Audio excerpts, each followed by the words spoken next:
Le portrait d'une personnalité qui agit à son niveau pour rendre le monde plus solidaire, c'est tous les jours avec vous, Cyrielle Ariel. Aujourd'hui, portrait de Guylain Bardou, un plongeur français spécialiste de l'Arctique.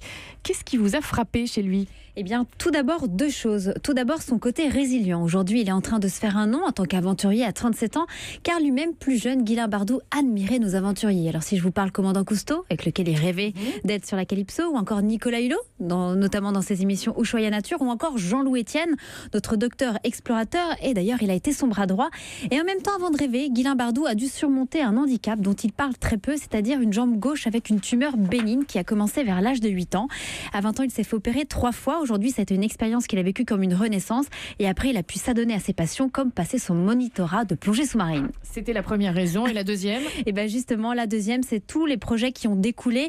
Il a notamment fondé Under the Pole, sous les pôles, pour alerter et sensibiliser sur le réchauffement climatique. Alors pour ça, il organise des explorations qui consistent à étudier nos fonds marins dans des zones polaires, comme la bioluminescence en Arctique, le milieu sous-marin entre la surface et 150 mètres de profondeur. Également, pourquoi pas, le développement de nouvelles techniques de plongée pour faire des plongées encore plus longues, mais également son côté pédagogique. Il a notamment édité 3 livres aux éditions Duchesne et Ulmerme. Il a également fait un documentaire, On a marché sur le pôle, un documentaire de 52 minutes, et il va prochainement également faire des bandes dessinées qui sortiront pour éveiller la jeunesse sur la beauté des dessus de nos océans pour un avenir meilleur pour tous. J'ai réalisé donc 15 plongées sous la banquise du pôle Nord. C'était un rêve absolu. C'est un monde qui est unique sur la planète et que l'œil humain n'a absolument pas l'habitude de voir.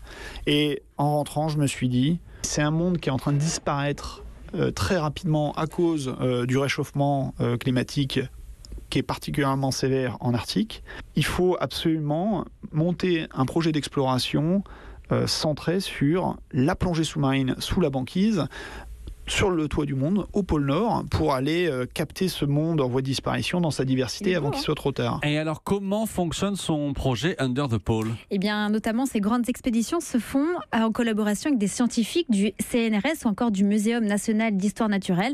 Le but est d'étudier le monde sous-marin au pôle Nord, au Groenland ou encore sous nos 4 océans, Arctique, Pacifique, Antarctique et Atlantique. Autant de lieux encore inconnus qui nous réservent sans doute de belles surprises. Et pour suivre leurs aventures, rendez-vous donc sur www.underthepole.com. Merci Cyrielle Ariel.